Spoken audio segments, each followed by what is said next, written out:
മദീനയിൽ പോവുക എന്ന് പറയുന്നത് പുണ്യകരമായ കാര്യമാണ്. കാരണം തീർത്ഥാടനം കൽപ്പിക്കപ്പെട്ട, അല്ലെങ്കിൽ അത് ശ്രേഷ്ഠകരമായി കൽപ്പിച്ച ഒരു പള്ളി മദീനയിലുള്ളതാണ്, മസ്ജിദുൻ നബവി എന്ന് പറയുന്നത്.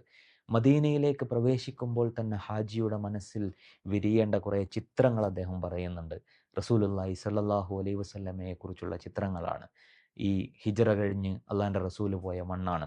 അവിടെ ചവിട്ടുന്ന ഓരോ മണ്ണിലും അള്ളാഹിൻ്റെ റസൂല് ചവിട്ടിയ മണ്ണാണ് എന്നൊരു മാനസികാവസ്ഥ രൂപപ്പെടണമെന്നാണ്. റസൂല് ജീവിച്ചിരിക്കുമ്പോൾ സല്ലല്ലാഹു അലൈഹി വസല്ലം ഓരോരുത്തർ സഹാബത്ത് അള്ളാഹിൻ്റെ റസൂലിന് കൊടുത്തൊരു ആദരവുണ്ടല്ലോ, ആ ആദരവിൻ്റെ ഒരു മനസ്സ് മദീനയിലൂടെ ഇങ്ങനെ നടക്കുമ്പോൾ ഓരോ ഹാജിയുടെയും മനസ്സിൽ നിറയണം എന്ന് അദ്ദേഹം പറയുന്നുണ്ട്. അള്ളാഹിൻ്റെ റസൂലിൻ്റെ ഖബർ സന്ദർശിക്കുന്നതിനെക്കുറിച്ച് പറയുന്നുണ്ട്.